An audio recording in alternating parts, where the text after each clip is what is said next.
Asteris, selamat datang di Beetle Channel, semoga kita bahagia. Jangan lupa subscribe, like, komen dan share agar channel ini semakin berkembang. Terima kasih. Bab 139 Penggemar Tanpa Bilah. Feng Yu menggelengkan kepalanya ketika dia melihat angka penjualan untuk kipas angin listrik angin dan hujan. Seperti yang diharapkan, pesanan untuk para penggemarnya semakin berkurang. Bahkan jika dia menurunkan harga, dia tidak akan mendapatkan kembali pangsa pasarnya. Feng Yu berpikir untuk terus beriklan. Iklan yang ditayangkan di CCTV masih akan membantu, tetapi pasar masih penuh dengan tiruan. Bahkan jika iklannya efektif dan konsumen membeli kipas angin dan hujan, itu mungkin tiruan. Hal-hal yang mudah dibuat tidak baik.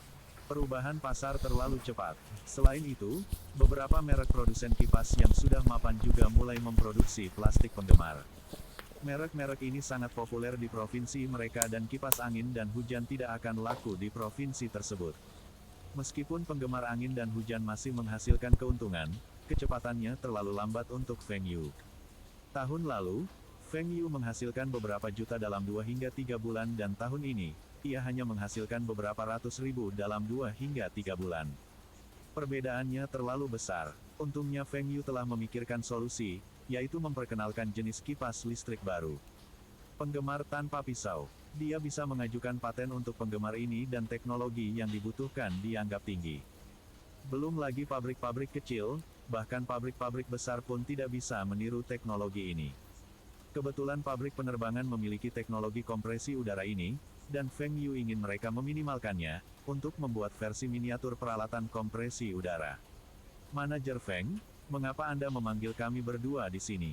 Apakah ada masalah dengan pelembab udara? Hou Haitao bertanya dengan khawatir. Sekarang, pelembab udara itu seperti sapi perah bagi mereka. Pada dasarnya, Taihua Trading dapat menjual setiap pelembab udara yang diproduksi oleh pabrik motor. Angka penjualan domestik sudah melebihi pasokan. Pabrik penerbangan dan pabrik motor bahkan dipuji oleh atasan mereka atas kinerja mereka. Hou Haitao memberikan perhatian khusus pada proyek pelembab udara ini.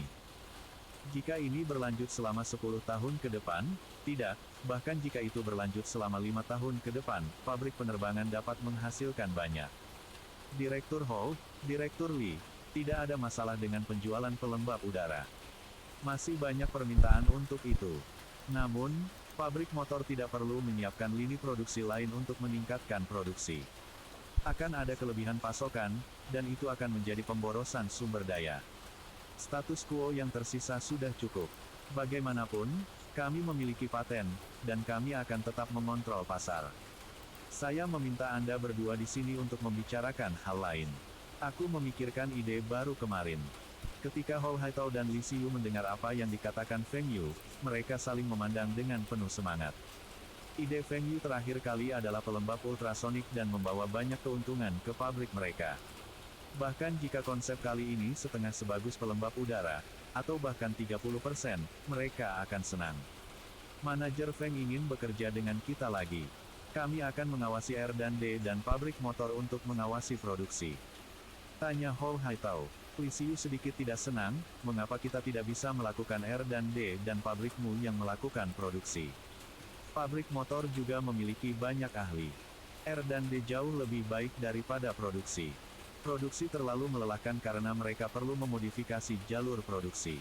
Mengapa melakukan R&D masih bisa menikmati keuntungan selama bertahun-tahun? Itu seperti ini sebelumnya, bukan? Hou Haitao ingin melakukan R&D. Terakhir kali, pabriknya hanya menggunakan waktu singkat untuk mengembangkan humidifier, dan pabrik motor perlu melakukan produksi selama 10 tahun ke depan. Feng Yu segera melambaikan tangannya untuk menghentikan kedua direktur berkelahi. Direktur, tolong biarkan saya menyelesaikan apa yang harus saya katakan. Saya mendengar bahwa pabrik penerbangan memiliki teknologi kompresi udara. Yang mana teknologi turbocharging. Hou Haitao segera memiliki ekspresi bangga di wajahnya, dan dia menatap Li Xiyu. Mendengar itu, pabrik kami memiliki teknologi ini, bagaimana dengan pabrik Anda? Apakah kamu memilikinya? Tentu saja, kami memiliki teknologi ini tahun sebelumnya. Ini digunakan untuk memodifikasi mesin pesawat, meningkatkan efisiensi dan menurunkan konsumsi bahan bakar. Mengapa kali ini Anda perlu menggunakan teknologi ini? Paul Haitao bingung. Apa yang bisa mereka lakukan dengan teknologi ini? Apakah Anda memiliki teknologi jet? Teknologi jet. Kami adalah pabrik penerbangan, dan kami membuat pesawat terbang. Bagaimana menurutmu? Paul Haitao menjawab dengan bangga dan pada saat yang sama dia menatap Li Xiyu dengan puas. Li Xiyu marah, tetapi pabrik motor tidak memiliki dua teknologi ini, dan dia tidak dapat bersaing dengan pabrik penerbangan. Dia menghibur dirinya sendiri dengan mengatakan pada dirinya sendiri bahwa setiap pabrik memiliki spesialisasinya sendiri. Pabrik motor lebih unggul dalam motor dan generator listrik. Namun kedua direktur tersebut masih belum mengerti apa yang akan mereka lakukan dengan dua teknologi tersebut. Untuk mengembangkan mesin jet tipe baru. Ini adalah sesuatu yang telah dilakukan oleh pabrik penerbangan. Li Xiyu bertanya, Manajer Feng, apa yang Anda buat dengan dua teknologi ini? Feng Yu memandang mereka berdua dan berkata sambil tersenyum, kami membuat kipas listrik jenis baru. Apa? Kipas angin. Li Xiyu dan Paul Haitao bersandar ke sofa seperti balon kempis. Kipas angin listrik menggunakan teknologi kompresi udara. Kipas angin listrik memanfaatkan teknologi jet. Siapa yang bisa menahan mesin jet yang meniupkan udara ke arah mereka? Selain itu, kipas listrik bukanlah sesuatu yang baru. Bagaimana bisa dibandingkan dengan pelembab udara? Feng Yu melihat kurangnya minat pada keduanya dan berkata, jika kipas ini dikembangkan, itu akan merevolusi industri kipas listrik dan akan ada banyak produk terkait yang dapat diproduksi dengan teknologi ini. Saya jamin keuntungannya tidak akan lebih rendah dari pelembab udara. Paul Haitao tertawa, berhenti bercanda. Xiao Feng, saya tahu bahwa tahun lalu Anda dan pabrik motor memproduksi kipas listrik plastik dan pabrik saya juga membeli banyak kipas itu. Anda ingin menghidupkan kembali bisnis kipas angin listrik Anda, tetapi apa hubungannya dengan teknologinya? Feng Yu tersenyum percaya diri, saya akan berbicara tentang produk baru yang akan kami kembangkan selanjutnya. Penggemar tanpa pisau. Itu sama dengan namanya. Kipas ini tidak akan memiliki bilah. Karena tidak memiliki bilah, tidak akan ada debu pada penutup, dan akan mudah dibersihkan, dan Anda tidak akan melukai jari Anda. Bahkan jika anak-anak menyentuh kipas, mereka tidak akan menderita cedera. Kipas angin ini akan lebih aman daripada kipas manapun di pasaran. Kami akan menggunakan motor untuk menyedot udara ke dasar kipas dan mengompresnya menggunakan teknologi turbocharging dan kemudian melepaskannya menggunakan teknologi jet. Eksterior akan menggunakan kepala kipas berbentuk lingkaran 16 derajat untuk meniupkan udara dingin dalam gerakan melingkar, dan tidak akan ada jeda di antara aliran udara. Aliran udaranya juga akan lebih lancar, dan jika kita bisa mengembangkannya dengan baik, itu akan mengkonsumsi listrik yang lebih sedikit daripada kipas angin biasa. Feng Yu sedang menjelaskan idenya dan menggunakan baskom plastik untuk mendemonstrasikan, membiarkan kedua direktur mengerti apa yang dia bicarakan. Li Xiyu tidak begitu mengerti, tapi Paul Haitao mengerutkan kening dan tenggelam dalam pikirannya. Dia membayangkan apa yang dikatakan Feng Yu di kepalanya. Tampaknya bisa diterapkan dan memang bisa menghasilkan angin konstan menggunakan dua teknologi. Tetapi biaya penggemar ini tidak akan rendah. Nilainya akan berjumlah setidaknya 100 RMB atau bahkan lebih tinggi. Berapa banyak yang akan mereka jual? Lupakan. Bagaimanapun, Feng Yu akan membayar untuk R dan D dan penjualan produk jadi. Pabrik penerbangan hanya akan bertanggung jawab atas R dan D, dan sisanya bukan urusan mereka. Setelah mengembangkan produk, mereka hanya akan menunggu untuk membagi keuntungan dan bahkan jika tidak ada keuntungan, mereka juga tidak akan menderita banyak kerugian. Terlepas dari apa yang dipikirkan pabrik motor, pabrik penerbangan akan menjadi bagian dari proyek ini. Bab 140 Surat Undangan. Paul Haitao setuju, tapi Li Xiyu masih ragu. Dia akan melakukan manufaktur, dan jika produk tidak dijual, pabriknya akan menderita kerugian. Meskipun investor Feng Yu juga akan menderita kerugian, Feng Yu kehilangan uangnya. Feng Yu sudah mendapatkan begitu banyak dari pelembab. Li Xiyu ragu-ragu, dan ini membuat Feng Yu senang. Feng Yu bertindak seolah-olah dia telah membuat keputusan besar, Direktur Li, saya tahu apa yang Anda khawatirkan. Bagaimana dengan ini? Saya akan membayar modifikasi jalur produksi Anda dan kali ini, kami akan memontrak pabrik Anda untuk memproduksi kipas untuk kami. Saya akan membayar Anda 30 RMB untuk setiap unit yang diproduksi. Dengan cara ini, Anda tidak akan memiliki kekhawatiran lagi. Li Xiyu mendengar Feng Yu, dan ini semakin mengganggunya. Setiap kali Feng Yu mengontrak pabriknya untuk memproduksi sesuatu, Feng Yu akan mendapatkan banyak darinya.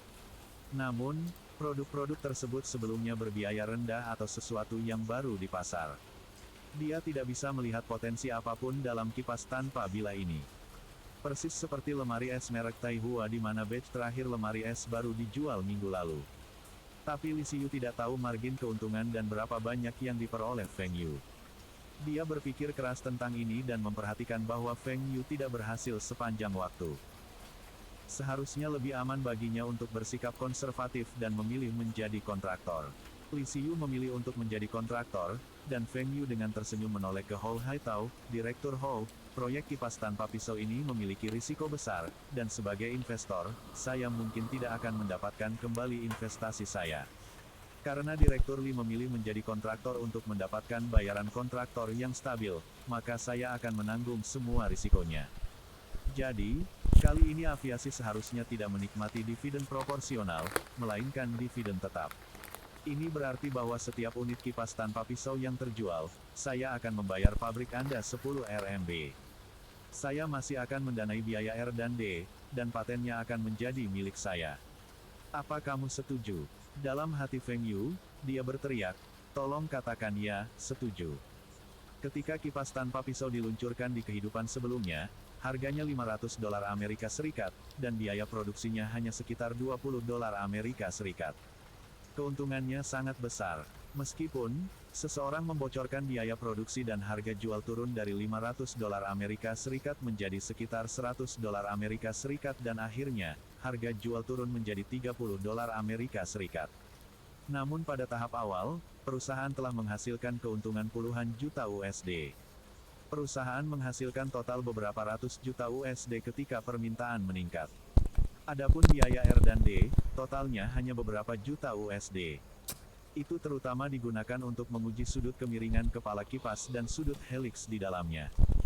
Feng Yu tidak tahu tentang sudut heliks, tapi dia ingat sudut kemiringan menjadi 16 derajat rupanya. Dia bertaruh dengan salah satu teman minumnya, dan mereka telah memeriksa Baidu untuk mendapatkan jawaban ini. Selain itu, pabrik penerbangan telah memiliki teknologi yang diperlukan untuk mengembangkan kipas tanpa bilah, tetapi arusnya terlalu besar dan perlu diminimalkan dan dikurangi efisiensinya. Ini seharusnya kipas angin dan bukan mesin jet untuk tujuan militer. Tidak perlu untuk menjadi begitu kuat. Mendengar apa yang dikatakan Feng Yu, Hou Haitao tidak senang. Manajer Feng, bagaimana Anda bisa mengatakan ini? Kami telah bekerja sama dengan baik terakhir kali, dan Anda telah mengalami kemampuan R&D pabrik kami. Kami mengembangkan produk sebelumnya dalam waktu yang begitu singkat dan mengapa kali ini kami harus beralih ke dividen tetap? Feng Yu membalas, lalu mengapa saya tidak menyewa pabrik penerbangan untuk mengembangkan teknologi ini? Saya akan membayar Anda 1 juta. Tidak cukup. 2 juta. Anda nama saya harga. Anda tidak ingin mengambil risiko, namun Anda ingin mendapatkan bagian dari keuntungan. Berdasarkan apa? Meskipun pabrik Anda memiliki teknologi ini, tetapi jangan lupa bahwa di kota Bing, masih ada Universitas Teknik dan Universitas Maritim. Mereka juga memiliki teknologi ini. Mereka telah mendapatkan uang untuk pertama kalinya, dan Feng Yu tidak keberatan jika kedua pabrik ingin bekerja sama dengannya lagi. Tapi sekarang, masalahnya adalah prospek kipas tanpa pisau ini masih ragu-ragu dan mereka tidak mau mengambil risiko dan bahkan ingin mendapatkan uang darinya. Mengapa Feng Yu harus menyetujuinya? Maka 10 RMB untuk satu unit terlalu rendah. Pabrik motor masih mendapatkan 30 RMB. Mengapa tidak menyediakan fasilitas produksi dan pekerja untuk melakukan produksi? Saya juga bisa memberi Anda 30 RMB. Anda tidak ingin melakukan apa-apa namun Anda ingin bagian yang lebih signifikan. Pengemis tidak boleh pilih-pilih. Jika bukan karena teknologi yang dimiliki pabrik penerbangan, Feng Yu akan membuangnya sejak lama. Li Xiyu juga berkata dengan sedih, Direktur Hou, 10 RMB bukanlah jumlah yang kecil. Para pekerja saya harus bekerja keras, dan kami masih harus menyediakan jalur produksi, mesin-mesin yang rusak, dan masih belum termasuk gaji para pekerja. Semua ini hanya dengan 30 RMB. 15 RMB. Saya akan memastikan bahwa produk akan dikembangkan dalam waktu sesingkat mungkin. 15 RMB tidak tinggi. Jika Anda menjual 10.000 unit, saya hanya akan mendapatkan 150.000 RMB. Pabrik saya masih perlu menugaskan banyak insinyur dan ahli untuk mengembangkan produk ini. Ini juga akan mempengaruhi perintah militer kita. Kami juga membayar harga yang mahal untuk itu. Insinyur ahli. Dia berbicara seolah-olah Feng Yu tidak membayar untuk R dan D. Kali sebelumnya, Feng Yu sudah memperhatikan gaji para insinyur dilaporkan dalam biaya R dan D, 6 kali lebih banyak daripada insinyur lainnya di pabrik. Namun, Feng Yu tidak bertanya kemana perginya uang ini. 15 RMB. Bagaimana dengan 12? Biaya bahan plastik dari pabrik plastik juga sangat tinggi. Anda semua berpikir bahwa kipas yang saya inginkan sangat mudah dibuat. Biaya saya juga sangat tinggi. Saya tidak dapat memperkirakan penjualan dan bagaimana jika proyek ini gagal. Berapa kerugian saya? Pada akhirnya, mereka menetap untuk 13 RMB. Feng Yu melompat dengan gembira di dalam hatinya. Meskipun kipas tanpa pisau ini tidak akan memiliki pasar yang signifikan di China, kipas ini akan sangat populer di Eropa dan AS. Ada beberapa ratus juta populasi di Eropa dan AS. Feng Yu memperkirakan setidaknya ada 1 juta unit yang akan terjual. Berdasarkan harga eceran $100 Amerika Serikat per unit, dan keuntungan 50%, dia juga akan mendapatkan keuntungan sekitar $50 juta Amerika Serikat. Menggunakan $1 juta Amerika Serikat untuk berjudi untuk keuntungan $50 juta Amerika Serikat. Siapa yang akan menolaknya? Selanjutnya, teknologi untuk kipas tanpa pisau ini akan digunakan untuk produk yang lebih populer dan praktis yang telah menggemparkan dunia, pengering tangan. Keuntungan untuk ini setidaknya lebih dari $100 juta Amerika Serikat. Setelah menandatangani kontrak dengan pabrik penerbangan dan pabrik motor, Feng Yu mentransfer dana R dan D 500.000 RMB ke pabrik penerbangan. Dia memberitahu Hou Haitao bahwa jika pabrik penerbangan dapat mengembangkan kipas sebelum akhir tahun, dia masih akan memberinya bonus tidak kurang dari 200.000 RMB. Setelah menyelesaikan bisnisnya, Feng Yu kembali ke sekolah. Ujiannya semakin dekat, dan dia tidak ingin melakukan ujian dengan buruk. Pada saat yang sama, sekolah menengah ketiga kota Bing menerima surat undangan dari Uni Soviet. Surat itu ditandatangani oleh salah satu universitas top dunia Lomonosov Moscow State University. Universitas komprehensif ini menduduki peringkat ke-10 di dunia. Bahkan jika itu untuk pertukaran pelajar, itu harus mengirim undangan ke universitas, seperti Universitas Industri Kota Bing atau beberapa universitas top lainnya di Cina. Mengapa mengirim undangan ke sekolah menengah di Kota Bing? Catatan penulis pengering tangan dikembangkan oleh Jepang pada tahun 1993, dan model pertama sebesar dispenser air. Di dalam, ada cincin, mirip dengan kipas tanpa bilah dan ide untuk kipas tanpa bilah berasal dari pengering tangan. Kondisi udara ditemukan sejak lama, tetapi tidak populer di Eropa dan Amerika Serikat. Itu merepotkan untuk dipasang, besar, mahal, berisik dan menggunakan terlalu banyak listrik. Itu sebabnya kipas angin listrik masih menjadi produk paling populer untuk mendinginkan suhu ruangan. Bersambung, terima kasih telah menyaksikan dan mendukung channel ini.